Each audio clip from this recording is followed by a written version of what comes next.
prendre nos Bibles, nous allons nous tenir debout et nous allons lire dans 2 Rois chapitre 2.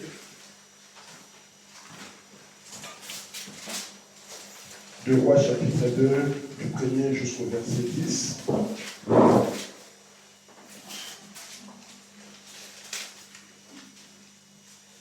Deux Rois chapitre 2, de 1 jusqu'au verset 10.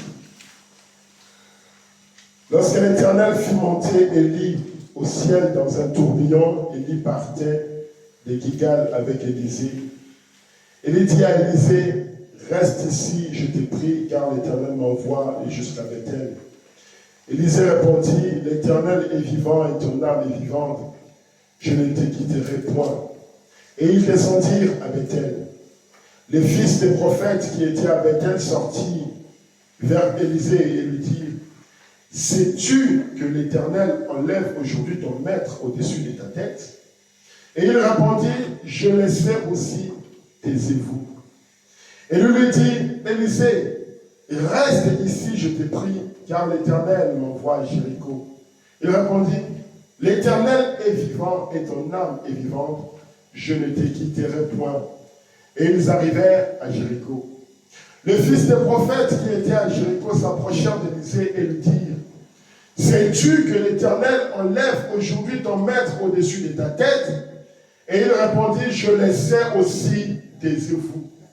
Et lui dit, reste ici, je te prie, car l'Éternel m'envoie au Jourdain. Il répondit, l'Éternel est vivant et ton âme est vivante. Je ne te quitterai point.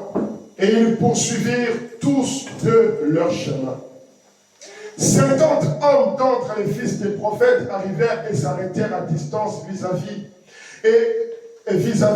Et eux deux s'arrêtèrent au bord du Jourdain.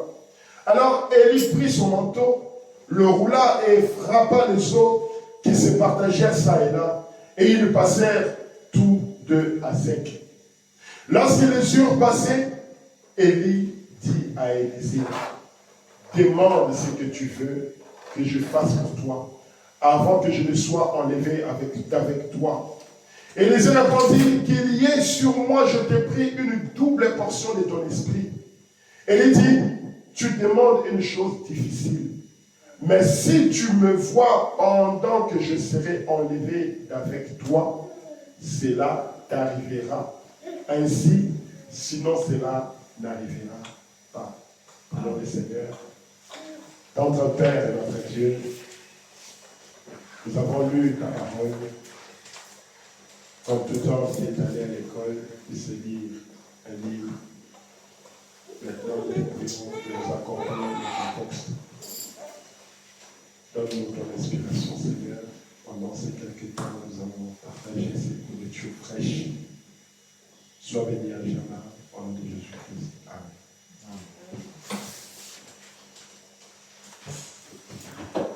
Je voulais parler aujourd'hui sur un sujet qui a trait à la Pentecôte.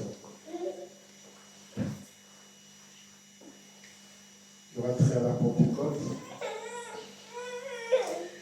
Et pour cela, je vais, pendant que vous êtes assis, nous allons ouvrir nos Bibles dans Actes chapitre 2.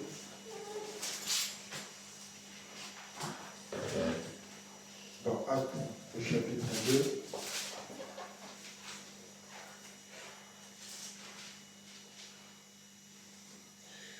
La Bible nous dit, le jour de la Pentecôte, ils étaient tous ensemble dans le même lieu. Tout à coup, il vint du ciel un bruit comme celui d'un vent impétueux. Et il remplit toute la maison où ils étaient assis. Des langues semblables à des langues de feu leur apparurent, séparées les unes des autres, et se posèrent sur chacun d'eux. Et ils furent tous remplis du Saint-Esprit. Et se mirent à parler en d'autres langues selon que l'Esprit leur donnait de s'exprimer. Or, il y avait en ces jours à Jérusalem des Juifs empieux de toutes les nations qui sont sous le ciel. Au bruit qu'ils eurent lieu, la multitude accourut et elle fut confondue, parce que chacun les entendait parler dans sa propre langue. Ils étaient tous dans l'étonnement et la surprise. Et ils se disaient, les uns les autres, voici ces gens qui parlent, ne sont-ils pas tous galiléens? Et comment les entendons-nous dans notre propre langue à chacun, dans notre propre langue maternelle? Verset 12. Ils étaient tous dans l'étonnement et ne sachant que penser, ils se disaient les uns aux autres, que veut dire ceci? Mais d'autres se moquaient et disaient, ils sont pleins de vin doux. Verset 14. Alors Pierre se présenta avec les 11 et leva la voix et leur parla en ces termes. Hommes juifs, et vous tous qui séjournez à Jérusalem, sachez ceci et prêtez l'oreille à mes paroles. Ces gens ne sont pas ivres comme vous le supposez, car c'est la 3e heure du jour. Mais c'est ici ce qui a été dit par le prophète Joël. Dans les derniers jours, dit Dieu, je répandrai de mon esprit sur toute chair. Vos fils et vos filles prophétiseront, vos jeunes gens auront des visions, et vos vieillards auront des songes. Amen. Amen. Je voulais parler sur un sujet que j'ai intitulé « Continue ta marche vers le baptême du Saint-Esprit ». Continue ta marche vers le baptême du Saint-Esprit. Je voulais commencer par dire ceci. Il y a 3 choses sur lesquelles nous devons veiller dans cette marche. Pour que nous puissions y arriver vers la promesse, le baptême du Saint-Esprit, il y a 3 choses sur lesquelles nous devons veiller. Nous devons veiller à ce que nous regardons, à nos yeux, à ce que nous regardons. Parce que tout ce que nous regardons influence notre vie, influence notre marche. Nous amène un changement, nous amène une transformation. Tout ce que nous regardons. C'est pour ça aujourd'hui, vous allez voir, il y a cette application qu'on appelle YouTube. Et il y a des milliers, des millions, des milliards de vidéos là-dedans. Vous allez voir que même les gens qui ont plus d'abonnés, ils gagnent de l'argent.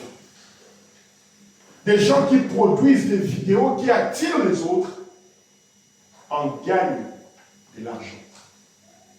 Comment ils font pour gagner de l'argent?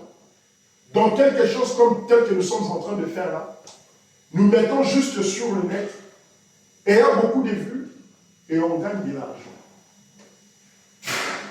Tout ce que nous regardons a une importance capitale. Il y a une deuxième chose, c'est que nous écoutons. Nos oreilles. Qu'est-ce que nous écoutons? Souvenez-vous, dans le jardin d'Éden, le diable est venu et a parlé à Ève. Et le fait de parler à Ève, ça a amené un changement dans cette jeune fille.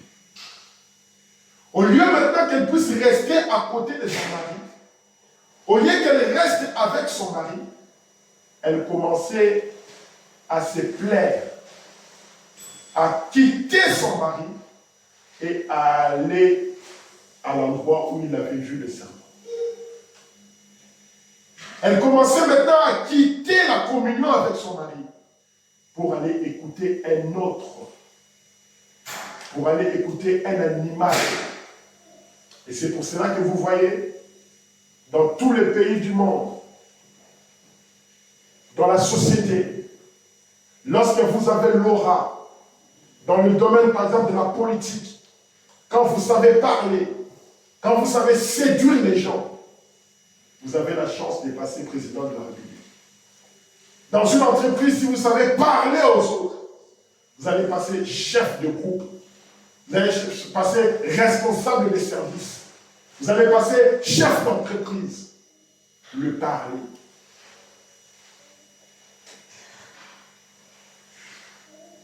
Et à la fin, c'est notre bouche. Notre bouche. Ce que nous entendons, cela nous influence. Tout ce que Ève entendait, ça l'a influencé. Vous pouvez être à l'école avec une jeune fille ou un jeune garçon qui vous parle de certaines choses, cela vous influence.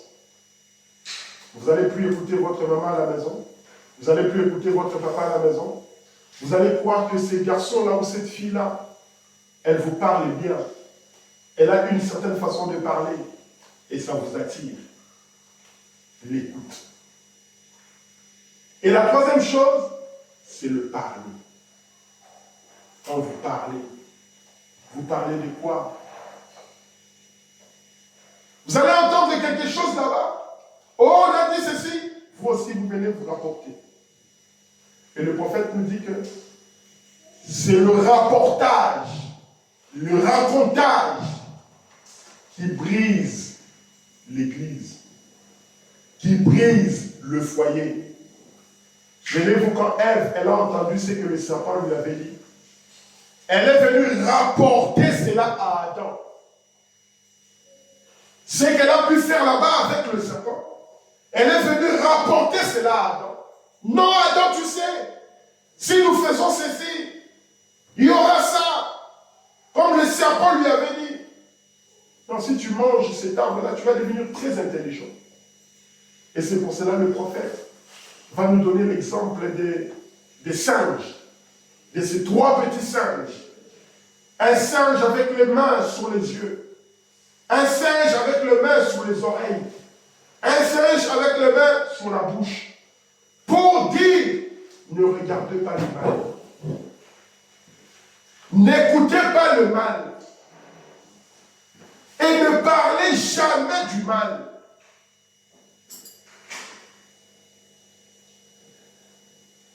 Vous avez vu, dans l'écriture que nous avons lue, dans 2 Rois chapitre 2, Élisée qui devait suivre Élie. Parce que Élie, c'était fini, sa mission était terminée. Il a fallu maintenant qu'Élisée puisse prendre sa place. Vous savez comme moi que c'est Dieu qui avait dit à Élie, va prendre Élisée. Mais maintenant, quand ils se sont mis sur la marche, la Bible nous dit, lorsque l'Éternel fit monter Élie au ciel dans un tourbillon, Élie partait de Gilgal avec Élisée. Élie dit à Élisée, reste ici. Si Élisée n'était pas sage, si Élisée n'avait pas la peine venant de l'Éternel lui-même, il aurait dit, ainsi dit Élie, que je reste ici. Et il serait resté là-bas. Ainsi dit Élie. C'est Élie qui m'a dit de rester. Il allait rester. Mais Élisée, il avait la conviction. Élisée, il savait à quoi il a été appelé. Élisée savait que Dieu l'avait dit. Dieu l'avait appelé à suivre Élie.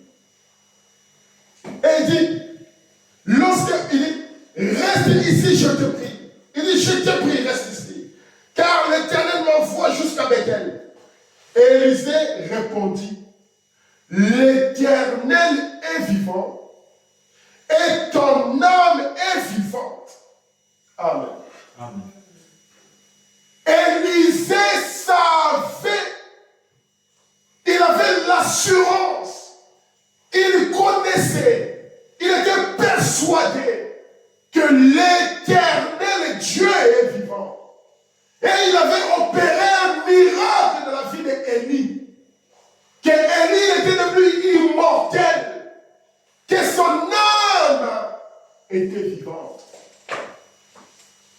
Ce n'était pas une âme morte dans le péché, dans la séduction, dans les choses de ce monde.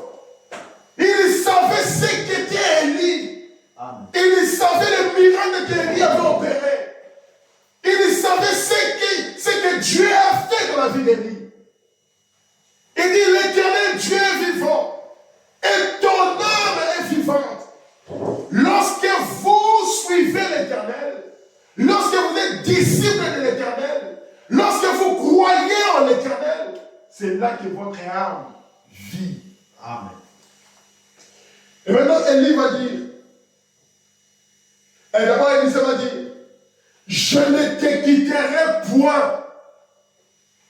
Toi, tu me dis de te quitter, mais moi, je ne te quitterai point. Souvenez-vous un jour, Jésus-Christ, alors qu'il était avec ses disciples, il va leur dire, c'est lui qui ne boit pas mon sang, c'est lui qui ne mange pas ma chair. Il ne pourra pas vivre éternellement. Alors les autres ont dit, mais toi tu es un vampire. Comment tu peux nous dire de manger ta chair? Comment tu peux nous dire de boire ton sang? Et dès ces jours-là, la parole nous dit 70 l'ont quitté. Ils ne comprenaient pas l'essence de la parole de Jésus-Christ. Amen. Ils ne comprenaient pas ce que Jésus voulait dire.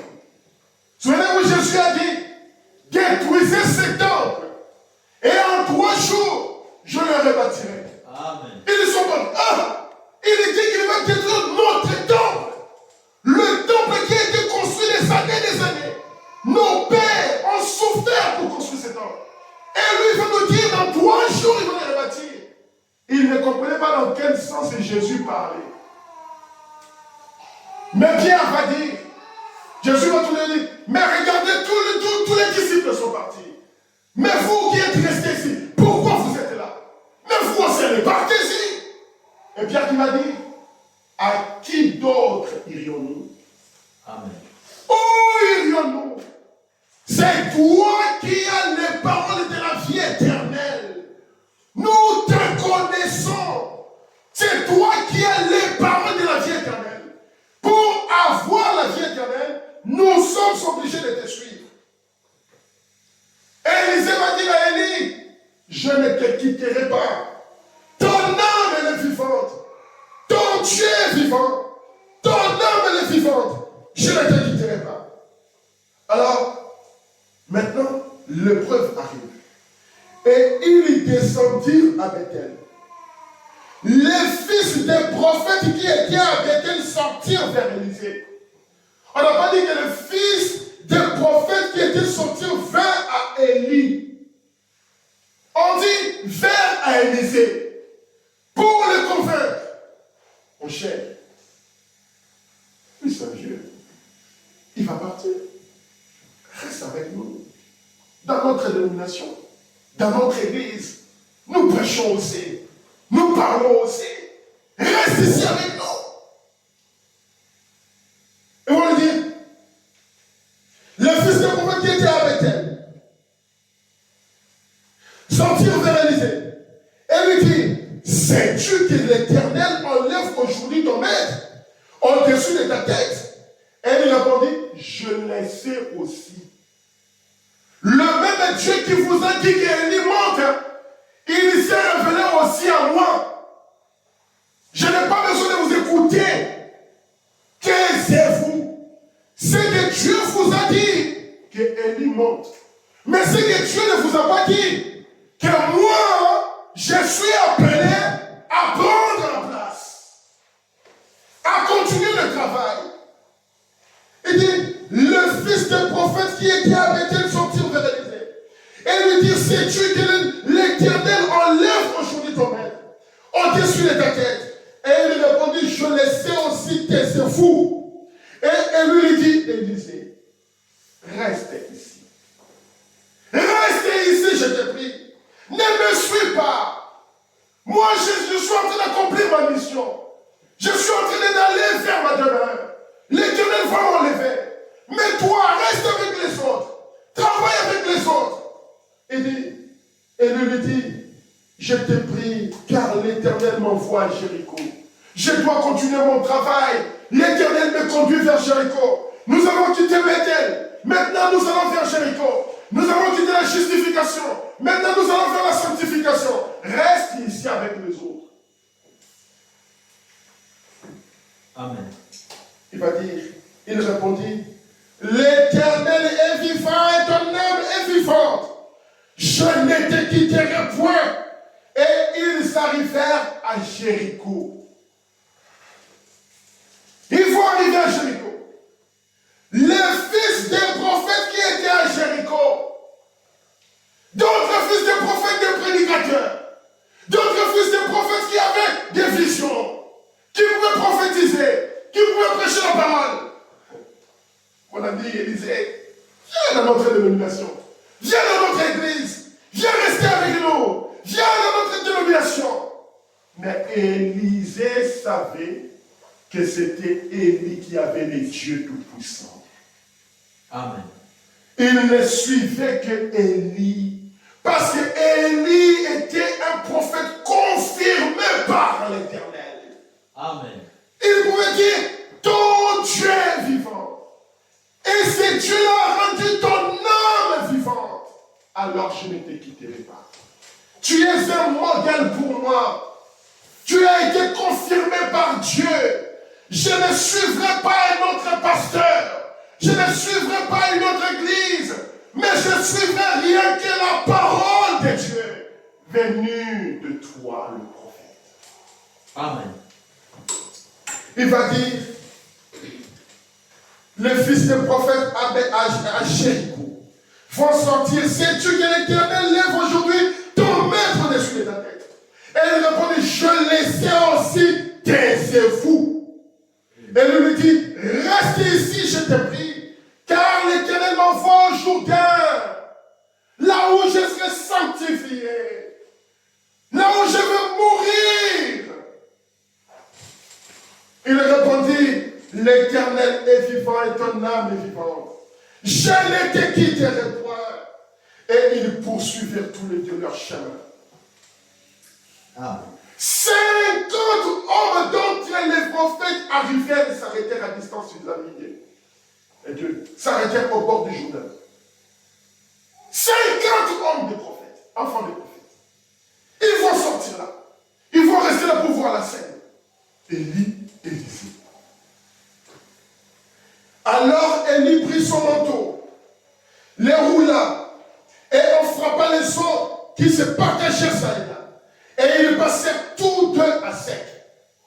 Lorsque les eurent passé, Élie dit à Élisée, demande ce que tu veux. Amen. Amen. Parce que tu crois à la parole. Parce que tu es resté accroché à la parole. Demande ce que tu veux. Un jour, pendant que William Branham était dans la maison de la sœur Hattie, il parlait un peu de toutes les expériences qui étaient arrivées. Comment il était arrivé à créer les écureuils. Et pendant que les autres étaient là à table en train de manger, la sœur Hattie était assise quelque part là. Elle dit, frère Branham, je crois cela, c'est rien que la vérité. On a dit, l'Éternel a aimé cela. A-t-il demande ce que tu veux? Il dit, c'était la première personne à qui Dieu a dit, demande ce que tu veux dans ces temps-là. A-t-il? Amen. Pourquoi? Elle a cru à la parole. Elle s'est accrochée à la parole. Elle s'est accrochée au témoignage d'Élie. L'Église doit s'accrocher à la parole d'Élie. C'est la seule manière pour nous d'atteindre le baptême du Saint-Esprit. C'est la seule façon pour nous de recevoir le Saint-Esprit. De recevoir Christ dans notre cœur. Nous sommes à la Pentecôte. Jésus-Christ avait dit à ses disciples, maintenant il faut que je m'en aille vers mon Père. Mais je vous laisse en paix. Restez ici.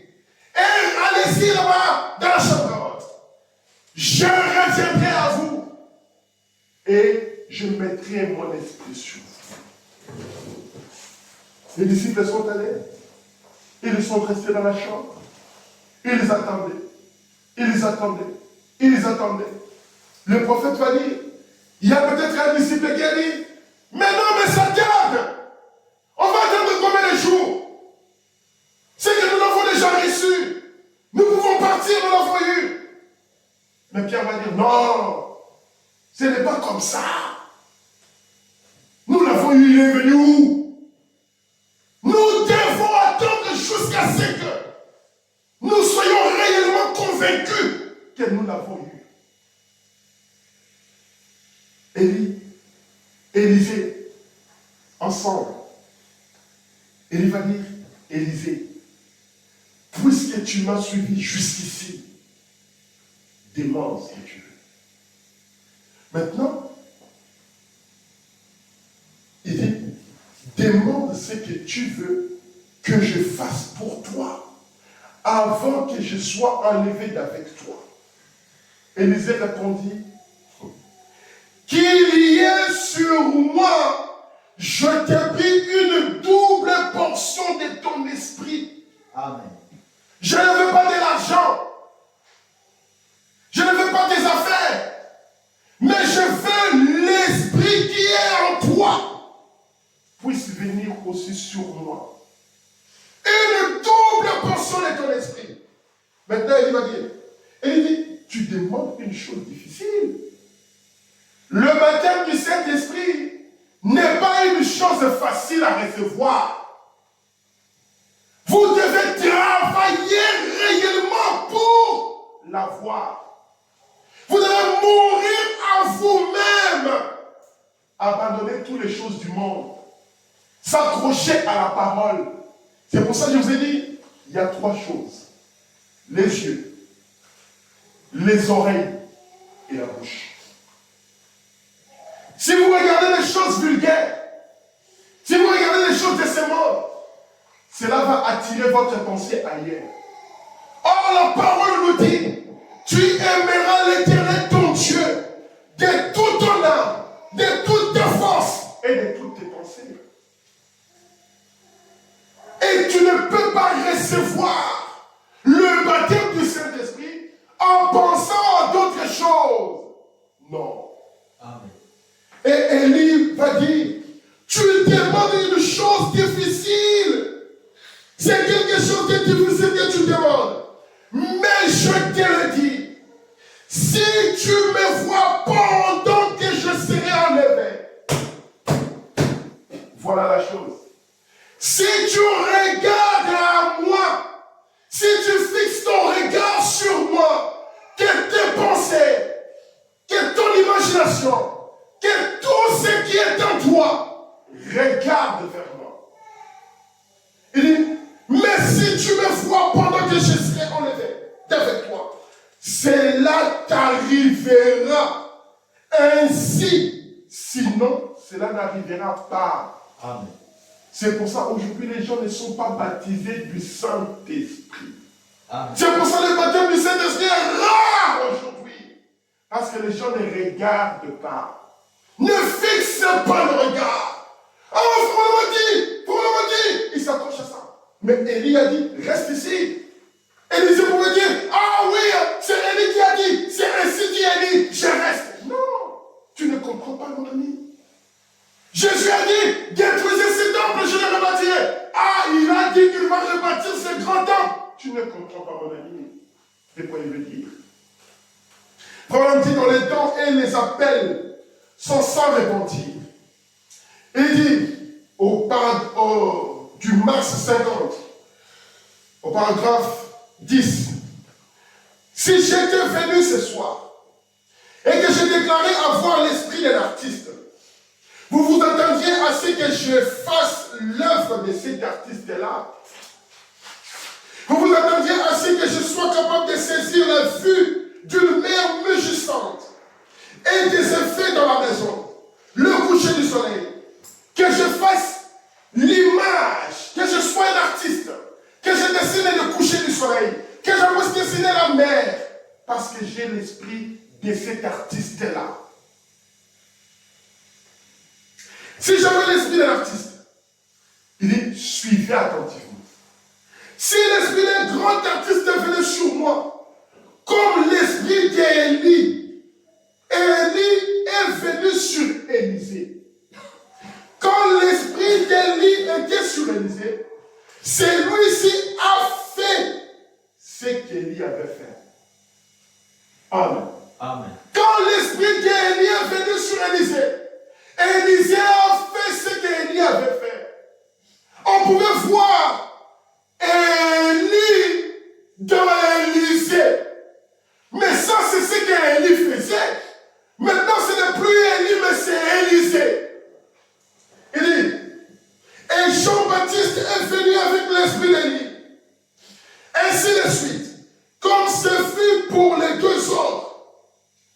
Quelque chose, ce que fit Élie, et il l'a filé dans le désert. Comme Élie était parti dans le désert, s'est caché dans le désert.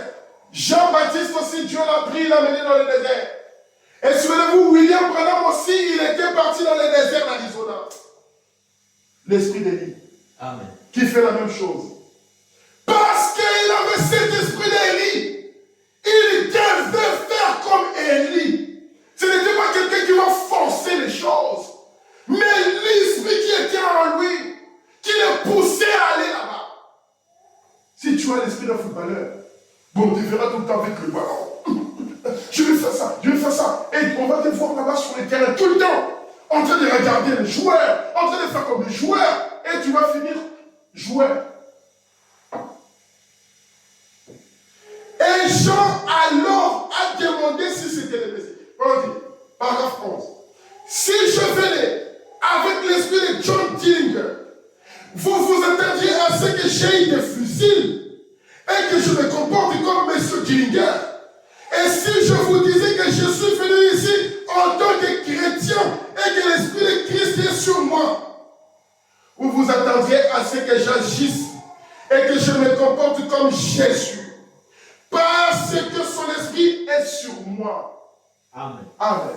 Amen. Si je suis un chrétien, si je suis un fils de Dieu, vous attendiez à ce que je me comporte comme un fils de Dieu. Jésus, quand il était petit, on l'amenait dans les temples. Il allait dans les temples. À l'âge de 12 ans, ses parents l'ont oublié dans les temples. Mais aujourd'hui, les chrétiens d'aujourd'hui, ils ne sont plus dans les temples. Amen. Et c'est juste. Alors, ce que lui a fait, les choses que je fais, écoutez, alors, ce que lui a fait, ce que Christ a fait, la fois on dit, les choses que je fais, vous en ferez de plus grandes, car je m'en vais au Père. Est-ce l'écriture? On vous demande, est-ce que c'est l'écriture? Amen. Les choses que je fais, je créais. Jésus-Christ n'avait même pas créé quand il était sur la terre. Il a vu un arbre. Il voulait manger de son fruit. Il arrive là, l'arbre n'avait pas de fruits. Il dit, plus personne ne mangera de ton fruit. Et il va s'en aller. Le lendemain, en repassant sur le même chemin, il y a Pierre qui va regarder. Mais regardez l'arbre que Jésus avait dit, que plus personne ne mangera de son fruit. Était sec. L'arbre avait séché. Il va prendre de l'eau. Il va prier l'eau qui devient vivant. Il va aller, il va rencontrer Lazare dans sa tombe. Il va ressusciter Lazare. Et maintenant il va dire, si l'esprit de Christ est en vous, les choses que je fais, vous le ferez des plus grandes. Car je m'en vais au Père. Est-ce l'écriture? Il dit, oh, l'esprit de Christ est dans l'église. L'esprit de Christ est dans l'église. Amen. Quand vous recevez le baptême du Saint-Esprit, vous entrez dans le corps de Christ. Amen. C'est là que vous entrez dans le corps de Christ. Mais vous ne pouvez pas recevoir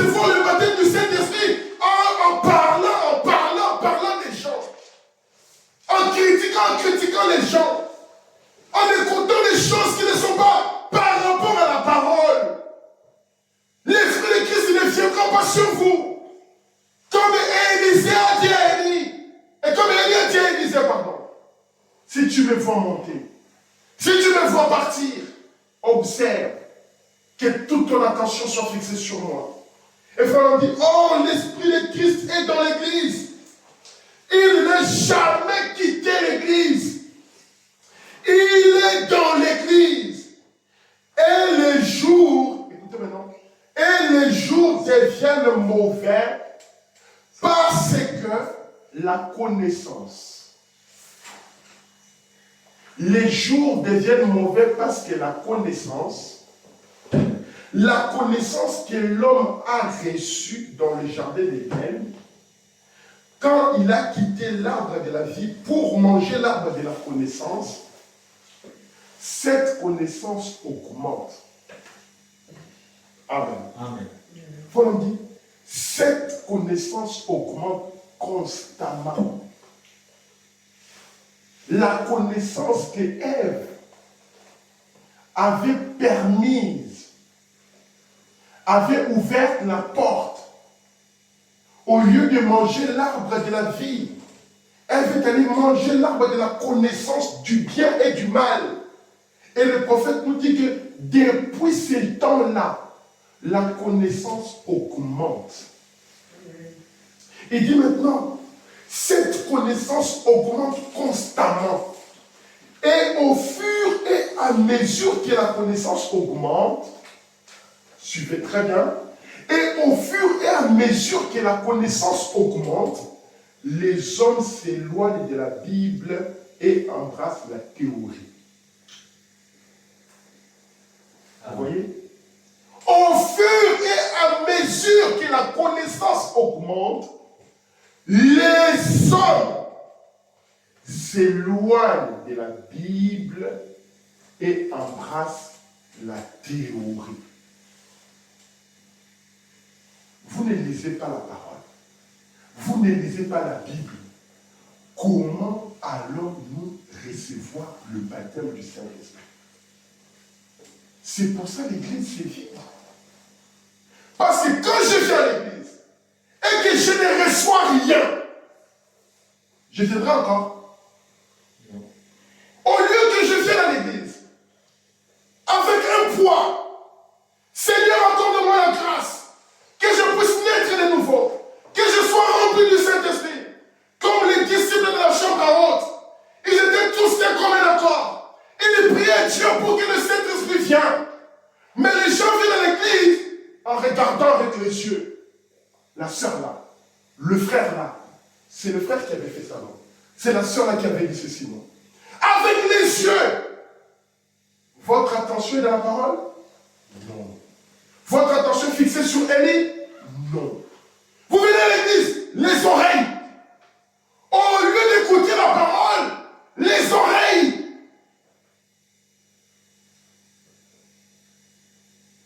Vous voulez écouter ici, vous voulez écouter, vous voulez écouter ici. Dès que vous voyez les sœurs se rassembler, vous voulez. Qu'est-ce qu'il a fait? Les pasteurs. Ah oui. Tu connais les pasteurs là? Ah oui. Il a fait ça. Ah, moi je savais que les pasteurs là, j'avais déjà dit. La bouche Amen. doit parler, doit dire. Pour qu'on se sente qu'on est présent, il faut qu'on dise quelque chose. Et c'est pour ça, vous n'avez pas le Saint-Esprit. Amen. Et qu'est-ce que ça mène? Des conflits à l'église. Ah, c'est cette soeur-là qui m'avait dit ça. Moi, aujourd'hui, elle va voir. Moi, je vais aller lui demander pourquoi il avait dit ça. Et les gens qui viennent de prier, comme une fois j'étais à Paris, c'était une scène pathétique. C'était horrible. Je suis allé à Paris, je crois que c'était vers 2013. Je suis allé dans une église d'une maman. Et à la fin de la réunion, à la sortie de la réunion, bagarre. Le frère et la sœur se bagarrent à la sortie de l'église. Les gens qui viennent de prier, les gens qui viennent d'adorer, sortant, bagarre. Dans le message. Ce n'était pas chez les pentecôtistes, dans le message. C'est terrible. Au lieu de fixer le regard vers la parole, au lieu de fixer le regard vers Christ, on fixe le regard vers le téléphone. Et le prophète a dit, au fur et à mesure que la connaissance augmente, les hommes s'éloignent de la Bible et embrassent la théorie. Aujourd'hui, nos yeux sont fixés, où la majorité de notre temps est fixée où? Posons-nous la question. Posons-nous la question. Nous sommes à la Pentecôte. Est-ce que gêner nous dit encore quelque chose? Gêner. Le mot gêner, ça nous dit encore quelque chose. Aujourd'hui dans le message. Quand le prophète nous dit, il y a 3 vertus sacrées pour une femme. Est-ce que vous entendez ça encore dans les églises? Parler des 3 vertus sacrées à l'église en France? La virginité sacrée, la maternité sacrée et la féminité sacrée. Vous entendez ça encore aux églises aussi, en France? Vous allez voir une jeune fille, encore à l'école, avec des trucs collés. Elle va comme ça à l'école, collée. Et elle s'étonne. Viens ici. Viens ici. Et elle s'étonne. Viens ici. Là. Et elle s'étonne que les garçons la suivent. Et je ne crois même pas qu'elle s'étonne. Elle se plaît. Quand elle a son téléphone, elle reçoit des messages. Tu vois, quand je t'avais habillé comme ça, je t'avais trouvé jolie. Elle se plaît. Et après, vous savez qu'est-ce qui va arriver? Quand elle va avoir 22, 23, 24, 25, elle a déjà connu des hommes et des hommes et des hommes. Elle va arriver dans le mariage. Si par hasard, elle arrive à se marier, ça ne va pas durer longtemps. 3 ans, 4 ans, divorce. Pourquoi? On n'est pas resté les yeux fixés à la parole. Comme Élisée, le prophète lui dit, reste ici. Il dit, ça ce n'est pas ma vocation. Moi je n'ai pas été appelé pour rester ici à Jéricho. Moi je n'ai pas été appelé pour rester ici à Bethel. Moi je n'ai pas été appelé ici pour rester ici. Je dois traverser le Jourdain. Je dois arriver jusqu'à là-bas. Et maintenant demande ce que tu veux. Seulement ton esprit là. Parce que l'esprit qui est en toi, c'est l'esprit vivant. C'est l'éternel le Dieu vivant. Et ce Dieu-là, c'est ce que moi je veux. Le Dieu qui a vivifié ton âme. Le Dieu qui a fait des miracles. C'est ce Dieu-là que moi je veux. Je le veux. Il dit, tu me demandes une chose difficile. Mais si seulement tu me fais monter, si tu fixes tes regards vers moi, tu auras le baptême du Saint-Esprit. Amen. Il dit, mais les gens s'éloignent de la Bible et embrassent la théorie. Mais Jésus a dit, et la Bible dit, en est plein, et la Bible en est pleine, que lorsque les hommes étaient devenus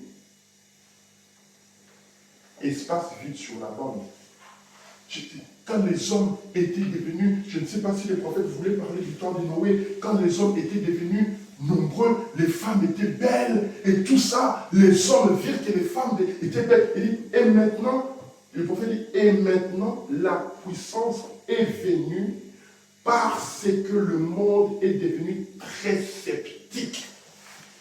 Quand on s'éloigne de la Bible, on s'éloigne de la parole de Dieu, les gens deviennent sceptiques. Vous leur parlez de Dieu, ils ne veulent plus entendre. C'est là que la puissance est venue pour vous ramener à la parole. C'est pour ça qu'Élie est venu pour nous ramener à la parole. Le prophète est venu d'après Malachie chapitre 4 pour restaurer nos âmes, pour restaurer nos vies, pour restaurer Christ en nous. Amen. C'est pour cela, prenons cette parole avec beaucoup de sérieux. Quand vous voyez une soeur qui critique, un frère qui critique, mettez-le de côté. Ne l'écoutez pas. Ne soyez pas copain, copine avec elle, avec lui. Mais mettez-le de côté, ne l'écoutez même pas. Tu es toujours là critiquant tes frères, critiquant celui-là. Non, moi je ne t'écoute pas. Je ferai quoi avec une telle personne? Rien du tout. Moi je suis là. Le prophète a dit, quand vous entendez que votre frère est tombé, votre soeur est tombée, il dit déjà que votre frère là, votre soeur a beaucoup de problèmes déjà dans sa vie. Quand vous entendez une chose comme ça, pourquoi ne pas aller l'aider?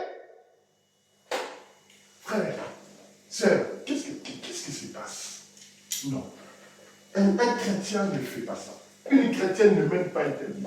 On fait ça, on fait ça, on fait ça. Entre vous deux, la parole dit, quand votre soeur, votre frère verra, va le voir. Ça t'évitera les problèmes. Ça évitera les problèmes de la société. Ça évitera les problèmes à l'église. Ça évitera les problèmes au foyer. Mais on va voir, ah, c'est elle qui avait dit. Ah, c'est lui qui avait dit. Ah, c'est ça qui avait dit. Et maintenant, quand on va essayer de vous faire asseoir pour vous confronter, non, moi j'avais dit ça. Non, moi j'avais parlé comme ça. C'est toi qui avais mal compris. Et après, quel sentiment qui sort derrière? Des divisions, des querelles.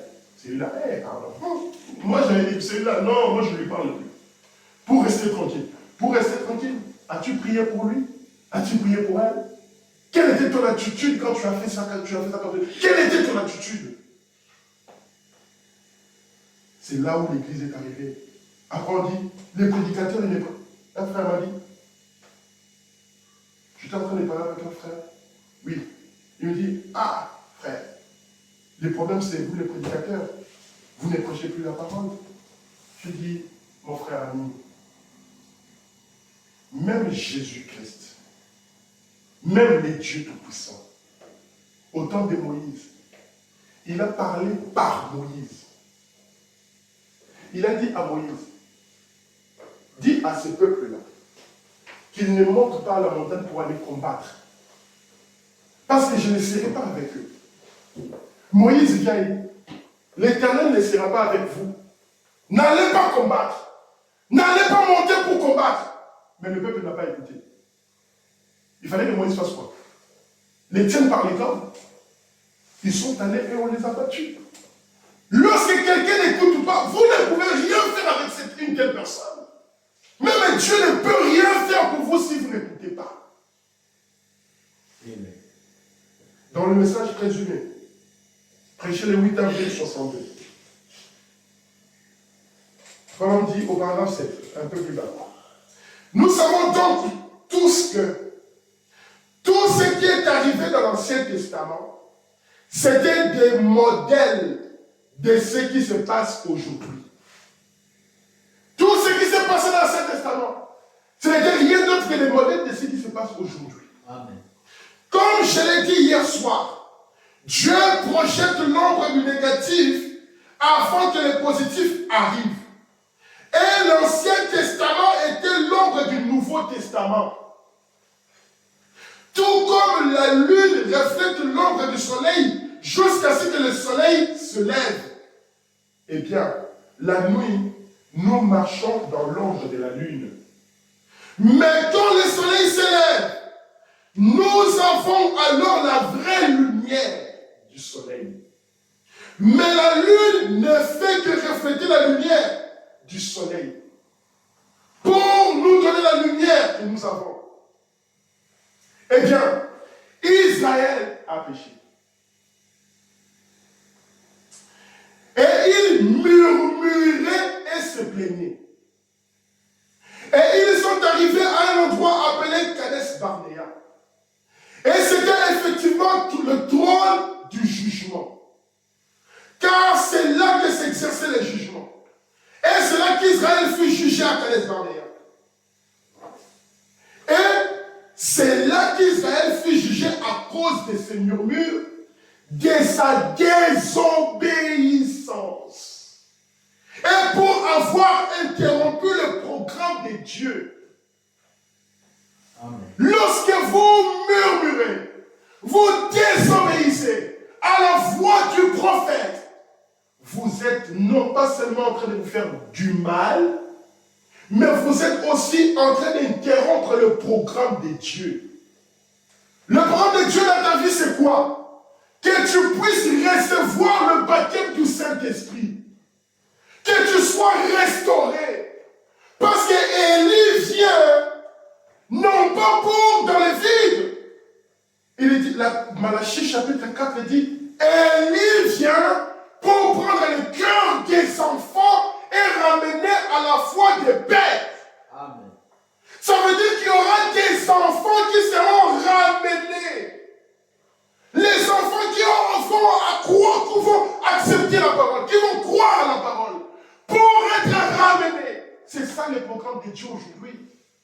Tu dois être ramené à la foi du Père. Mais comment une personne va-t-il être ramenée si sa pensée, son cœur, son esprit, ses yeux, sa bouche, ses oreilles ne regardent pas à ce que Élie est venu dire?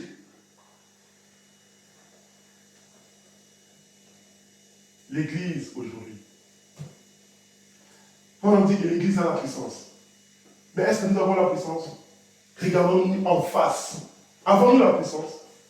Pourquoi nous n'avons pas la puissance? Paul dit, il y avait Billy Graham. Il est allé, je crois que c'était Billy Graham, un grand pasteur. Je pense que c'était lui. Il est allé en Inde. Alors les bouddhistes sont venus. Ils lui ont dit, mais toi tu es un prédicateur américain. Alors, on lui a dit de ressusciter ou on lui a dit de faire quelque chose, je ne sais plus très exactement. Et il va commencer à tâtonner, à chercher des choses. J'ai lu ça dans les expériences. Je ne sais pas si j'ai ramené ma brochure ici. Le prophète va nous dire que ce prédicateur-là a dit cette écriture-là auquel Jésus faisait allusion, c'était une écriture qui n'était pas inspirée. Alors j'ai laissé ça dans les expériences. Il va dire que c'était une écriture qui n'était pas inspirée. Paul dit, il est tombé. Il n'avait qu'à dire la foi nécessaire pour produire un tel miracle, pour accomplir une telle parole. Moi, je n'en ai pas. Mais attendez que j'aille chercher l'un des nôtres qui a justement ces dons-là. Il va pouvoir arriver à accomplir ce dont vous êtes en train de me dire là. Mais le prophète nous dit qu'il a été battu. On l'a lancé un défi et il n'était pas capable de relever le défi. Il a dit non, l'écriture là, ce n'est pas une écriture inspirée. Oui, et les bouddhistes vont dire, mais si votre écriture n'est pas inspirée, si votre écriture n'est pas inspirée, si la Bible n'est pas inspirée, pourquoi condamneriez-vous nous qui disons que notre prophète allait ressusciter? Vous vous dites que votre Jésus est ressuscité, mais vous n'êtes même pas capable. Mais nous, notre prophète n'est pas ressuscité. Mais nous pouvons faire comme vous. Nous pouvons dire aussi comme vous. Mais Paul dit, il fallait juste qu'il vienne me chercher, que j'aille montrer le signe du Messie. L'Église aura la puissance de Dieu. Et frère, madame, c'était la gerbe agitée. Paul dit, la même puissance que vous voyez maintenant, un jour, regardez seulement, vous le verrez dans vos vies. Vous le verrez. Quand la bête fermera les églises, imposera la marque de la bête, vous ne pourriez plus acheter, vous ne pourriez plus manger, vous ne ferez plus ces choses-là. Regardez la puissance du troisième poule. On dit que ça va se manifester en vous. Mais pour que cela se manifeste, il faut d'abord avoir fait cette marche. Abandonner les choses du monde. Laisser tout ce qui est de ce monde. Prendre ses pensées, ses yeux, son esprit, sa bouche, ne parler rien que la parole. Et Frère continue dit, et c'est là qu'Israël, il a interrompu le programme de Dieu. Le type même d'aujourd'hui, l'Église, avec ses différences, interrompt le programme de Dieu. Dieu veut que nous nous unissions d'un seul cœur, d'une seule âme, d'une seule pensée, une vraie répétition de la Pentecôte. Dieu veut que nous puissions nous unir d'une seule âme, d'un seul cœur, d'une seule pensée, une répétition de la Pentecôte. Mais, à cause de l'augmentation de la connaissance, les gens s'éloignent de la Bible pour recevoir de la théorie. Et avec la théorie, vous ne pourriez jamais vous mettre ensemble. Maintenant, regardez ce qui s'est passé le jour de la Pentecôte. Dans la restitution des Labrecous, du 22 avril 62, 120. Le jour de la Pentecôte, quelques jours après la résurrection, 50 jours après Pâques, il vint du ciel un vent impétueux. Maintenant, aujourd'hui, nous en faisons une autre chose. Ces jours-là, il y a eu un vent impétueux. Les gens, les disciples ont reçu le Saint-Esprit. Aujourd'hui, nous en faisons autre chose. C'est pour cela que nous n'arrivons pas à atteindre l'objectif. C'est pour cela que nous n'arrivons pas à avoir le Saint-Esprit. Il n'y en a plus.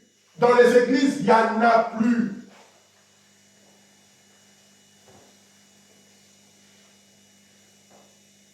Le prédicateur se tient là et prend et dit, j'inscrirai votre nom dans le registre. Voyez? Ou un diplômé au col roulé se tourne et dit, viens ici et prends le pain caché. Ensuite, tu seras membre de l'église. N'est-ce pas étrange? Le ministre dit, viens adhérer à notre groupe. Aujourd'hui, on appelle même les chrétiens du message. Oui. Le pasteur, il n'a plus rien. Viens chez nous, mon frère. Viens chez nous. On appelle les frères. Moi, j'ai été appelé. Un frère me contacte. Frère, mais toi, tu conduis bien les champs. Viens chez nous. Viens. Ah ouais?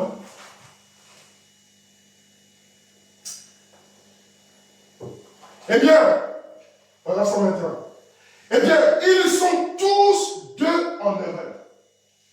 Le jour de la Pentecôte, il vint du ciel, pas de la chair, sur la route, du ciel. Un quoi? On dit, il vient du ciel un quoi? Un prêtre? Non. Un prédicateur? Non. Qu'est-ce? Un bruit comme celui d'un vent impétueux. Et cela remplit toute la maison où ils étaient assis. Des langues séparées se posèrent sur eux. Et balbutiaient. Ils ne pouvaient parler. Ils étaient si pleins de gloire.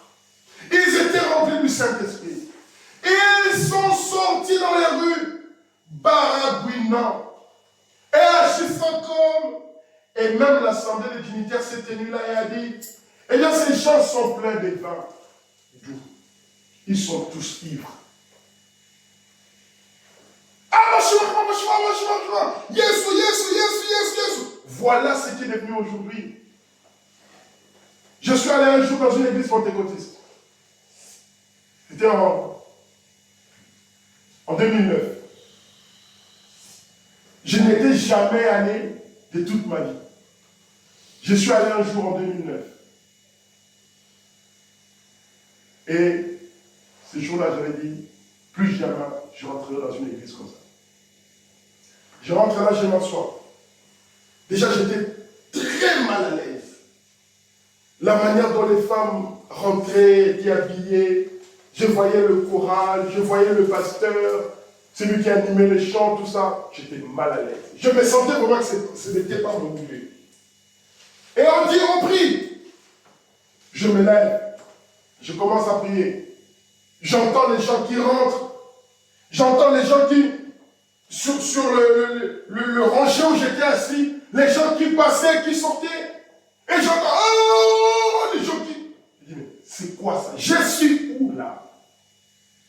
Je n'ai pas pu supporter. Je suis parti. Les gens ont remplacé le véritable baptême du Saint-Esprit pour autre chose.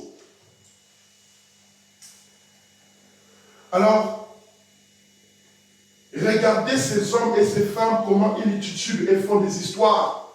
Eh bien, c'est ainsi dit l'Esprit, ce sont les Écritures.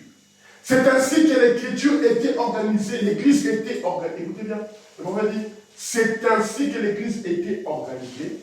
Après, il dit, pas organisée, mais ordonnée. Amen. Pas organisé, mais ordonné.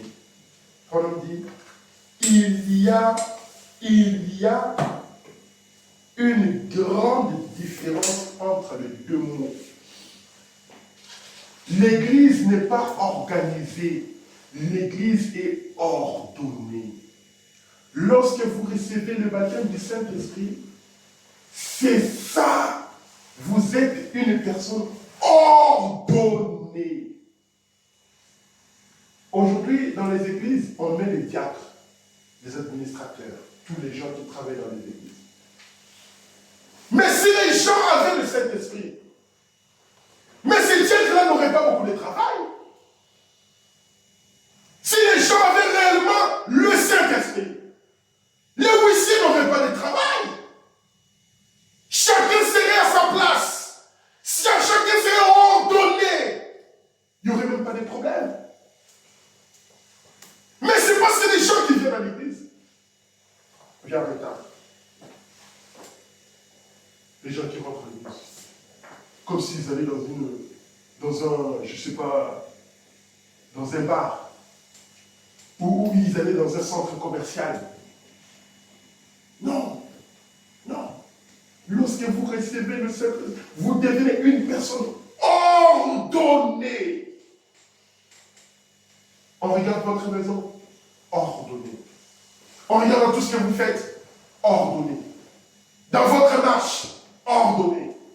On ne va pas dire, non, lui il a fait ça. Lui, non, ordonné.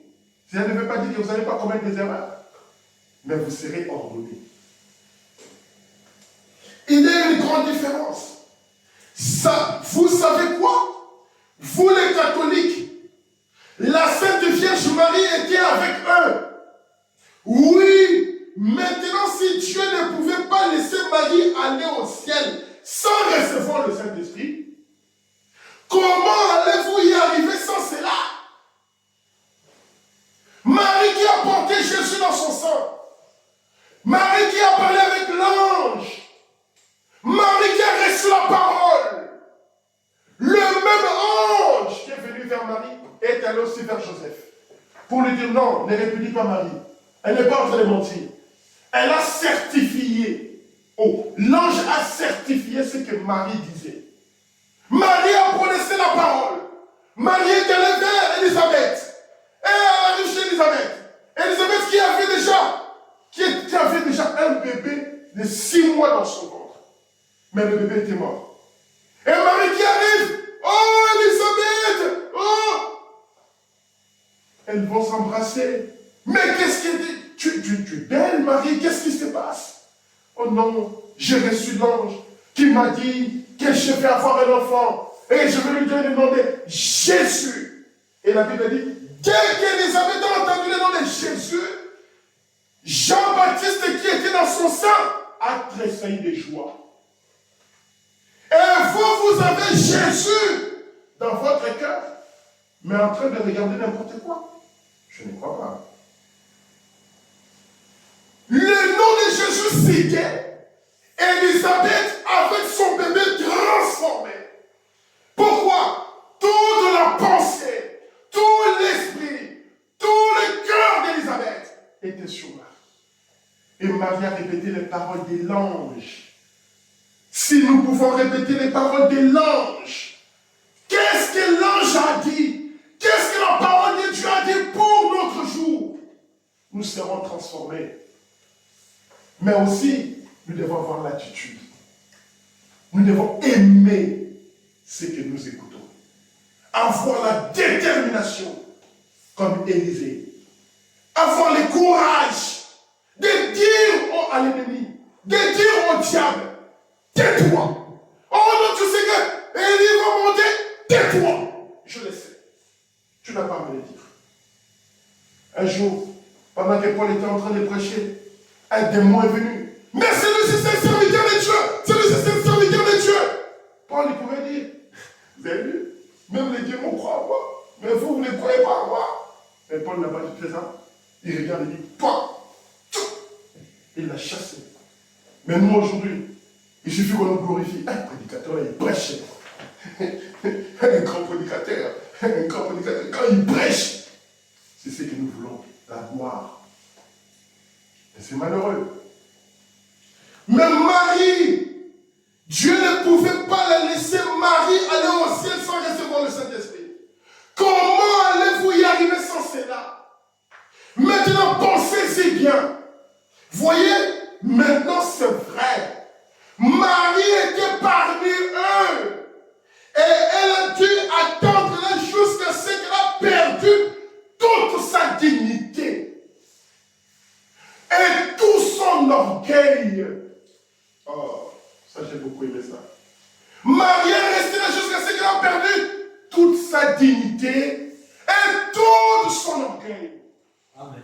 Vous savez, quand Marie avait porté Christ, le jour où Jésus a fait son premier miracle, les gens sont allés vers Marie. Marie, dis à ton fils, il n'y a plus de vin. Il n'y a plus de vin. Les gens voulaient maintenant adorer, voulaient passer par Marie pour atteindre Christ. Marie, c'est ton fils, c'est toi qui l'as enfanté. Mais il n'y a plus de vin, dis qu'il fasse quelque chose. Et Marie dit, voilà, Jésus, tu vois, il n'y a plus de vin. Jésus qui l'a regardé. Femme, qu'est-ce qu'il y a entre moi et toi? Amen. Amen. Il fallait qu'elle brise cela. Marie avec l'orgueil. Je suis la mère de Jésus. Je suis la mère de Jésus. À chaque fois qu'elle disait quelque chose, Jésus ne l'avait jamais appelée mère. Elle l'appelait toujours femme. Pendant que Jésus était en train d'être frappé, il a été arrêté, frappé, malmené. Marie qui vient là. Jésus qui dit, femme, regarde ton fils. Pleure sur ton fils, regarde ton fils. Mais ne pleure pas sur moi. Mais regarde ton fils est là. Moi je suis venu du Père. Je suis en train d'accomplir ma mission, mon travail. Et regarde, il faut leur dire, toute sa dignité et tout son orgueil.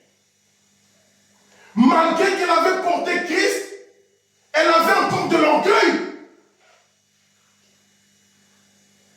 Et qu'elle fut remplie d'esprit.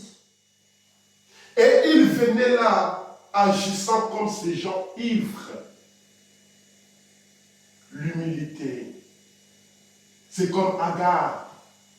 Quand elle a vu qu'elle avait conçu un enfant, Ismaël, dans son sein, elle a regardé Sarah avec mépris.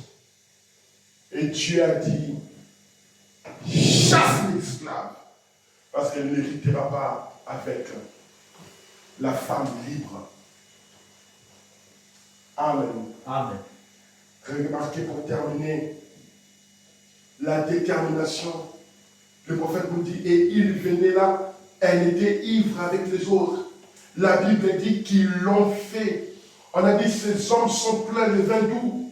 Mais Pierre, le porte-parole, le ministre du groupe s'est levé et a dit, pour terminer, écoutez bien ceci, avant que les disciples de Jésus-Christ ne reçoivent le Saint-Esprit, vous savez comment il s'est comporté. Christ avait mis sur eux son esprit. Il les a envoyés aller prêcher là-bas, aller prêcher. Ils sont allés prêcher, ils ont chassé les démons, ils ont guéri les malades, ils ont fait tout un tas de démonstrations. Ils sont venus vers Jésus. Nous avons chassé les démons. C'était bien, c'était merveilleux. Moi je priais, la puissance est sortie de chasser les démons, de faire plein de miracles. Ils étaient contents. Mais à un moment donné, quelqu'un est venu. Seigneur, nous avons vu un autre là-bas, en train de prêcher en ton nom. Et nous l'avons dit, arrête, parce que tu ne fais pas partie de notre groupe. Mais Jésus a dit, mais c'est lui qui n'est pas contre vous. Mais c'est lui qui n'est pas contre vous. Et pour vous, pourquoi l'avez-vous arrêté? Ils étaient jaloux de notre prédicateur. Ah, mais celui-ci ne fait pas partie de notre groupe. Mais comment il fait des miracles comme ça? Il était jaloux. Je lui ai dit, pourquoi l'avez-vous fait ça? Un autre jour, ils étaient là en train de discuter. C'est moi, je suis le plus grand apôtre parmi tous les apôtres de Jésus là. En train de discuter. C'est moi, je suis le plus grand. L'autre dit, moi, je suis le plus grand. Et Jésus va leur dire, mais qu'est-ce que vous étiez en train de discuter là-bas? Le plus grand d'entre vous, c'est celui qui est le plus petit. Si vous voulez être grand, soyez le plus petit. Vous voulez être plus grand, soyez le plus petit. Et bien remarquez, là, quand ils ont reçu le Saint-Esprit, personne n'a dit, Jacques, va prêcher. Jean, prêche. Matthieu, André, prêche. Non. Pierre qui va sortir là. Et tous les autres, calme. C'est ici. Ils ne sont pas ivrés de vin doux. Parce que nous sommes qu'à la 3e heure. Mais ce qui avait été, ce que vous voyez ici, c'est ce qui avait été prédit. C'est ce qui avait été promis. Qu'au temps de la fin, les jeunes, les femmes vont prophétiser. Elles seront des prophétesses. Les jeunes auront des songes. Alors, les jeunes auront des visions. Le vieillard aura des songes. C'est la parole. C'est la promesse. Et Paul nous dit, si vous restez accrochés à la parole, si vous pensez à la parole, les anges vont vous visiter. Amen. Les anges vont vous visiter. Et il y a déjà des gens qui ont eu des songes et qui se sont accomplis. Et Paul nous dit, un songe qui est accompli, c'est une vision. Amen. Et remarquez, pour terminer, ces gens, et il dit, ces gens ne sont pas pleins de vin doux, comme vous le supposez, voyant que ce n'est que la 3e heure du jour. Hein, il dit, comme vous le supposez, voyant que ce n'est que la 3e heure du jour. Mais ceci est ce qui avait été prononcé par le prophète Joël. C'est lui que je lis aujourd'hui. Et dans les derniers jours, dit Dieu, je déverserai mon esprit sur toute chair. Vos fils et vos filles prophétiseront. Et je montrerai des prodiges en haut, dans les cieux et sur la terre. Des signes, et quiconque invoquera le nom du Seigneur sera sauvé. Amen. Amen. Amen.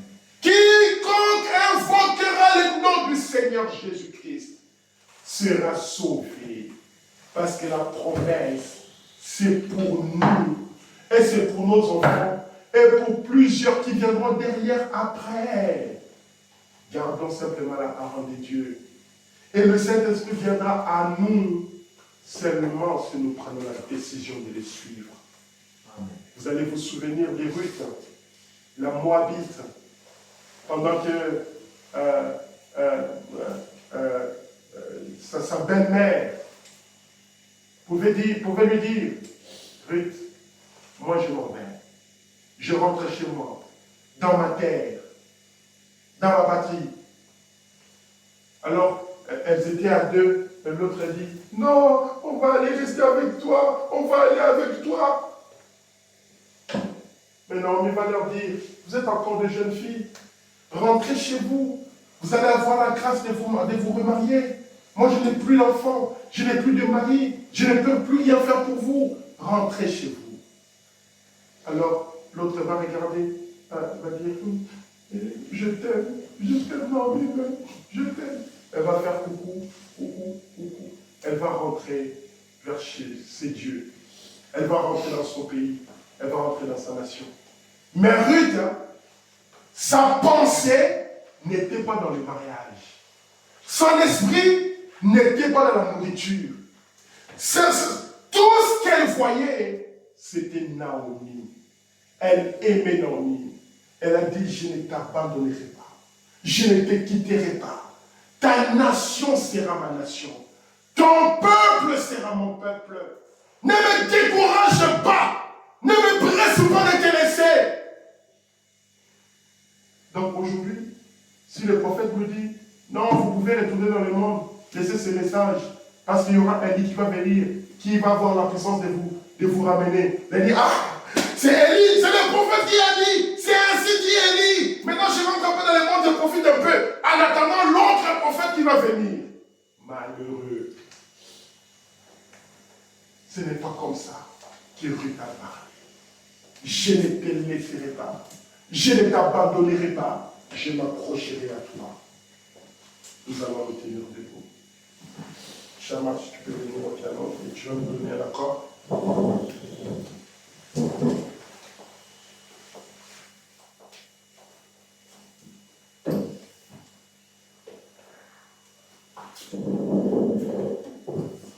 allons chanter gloire, gloire, alléluia.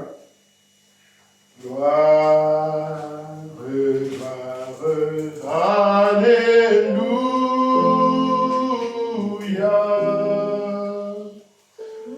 Gloire, gloire, alléluia. Gloire, gloire, alléluia.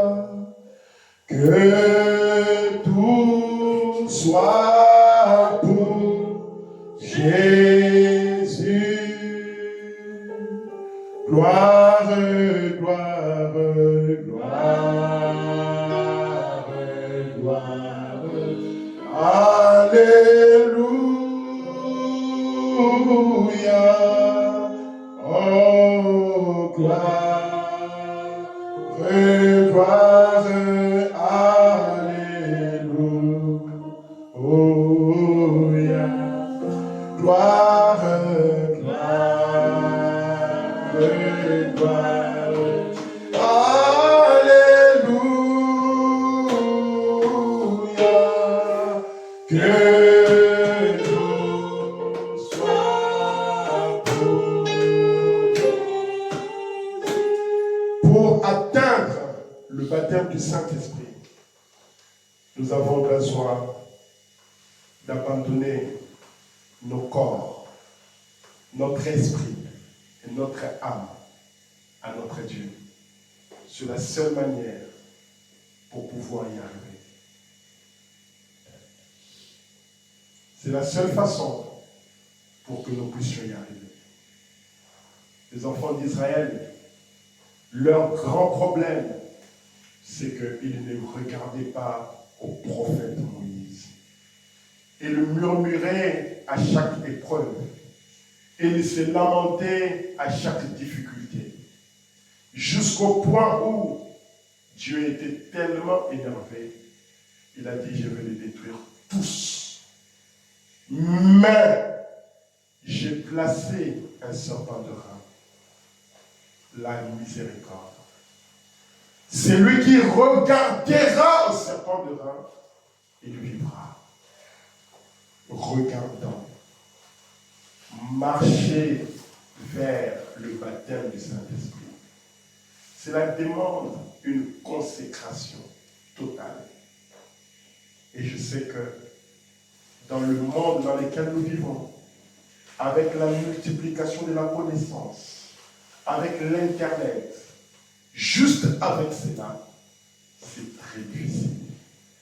Et c'est ce que Élie a dit à Élisée.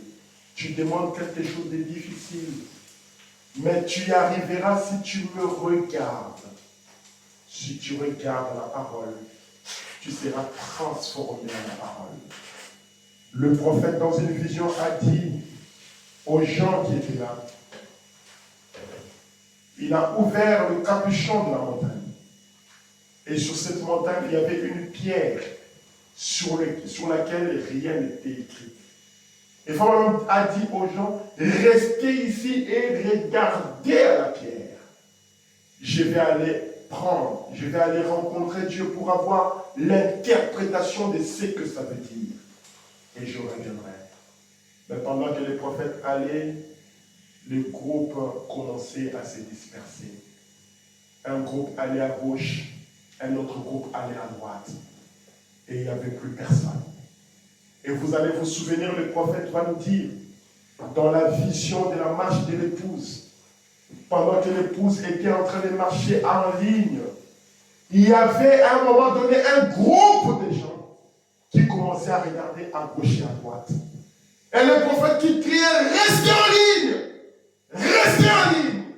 Le prophète disait que tout le monde qui passait regardait vers lui, avait le regard vers lui. Nous, avons-nous encore le regard dans sa parole? Il y a des brochures là-bas, nous ne les lisons pas. Il y a la Bible, nous ne les lisons pas. Il y a les bandes, nous n'écoutons pas. Dieu a même fait que les bandes puissent disparaître maintenant, que nous puissions la voir, même sur les réseaux sociaux, là, YouTube et les autres. Mais nous ne lisons pas, nous n'écoutons pas. Où est-ce que nous voulons aller? Qu'est-ce que nous venons faire ici à l'église? Qu'est-ce que nous cherchons ici à l'église? Prions le Seigneur. Que chacun lève sa voix et dit un mot à notre Seigneur Jésus-Christ. Abandonnant sa vie réellement. Nous sommes arrivés au temps de la fin. Il y a toutes les promesses, toutes les prophéties se sont presque déjà tous accomplies. Maintenant, qu'est-ce qui nous reste encore? Plus rien il nous reste. Prions tous le Seigneur et réclamons le baptême du Saint-Esprit. Nous venons à l'église pour s'entraîner à la voir, pour abandonner nos vies, pour obtenir le Saint-Esprit. C'est ça la chose principale pour laquelle nous venons ici. Et si nous manquons cela, à quoi ça sert de se sacrifier son temps, son énergie, son argent, tout ce que nous avons fait pour ne pas y parvenir? Prions tous le Seigneur.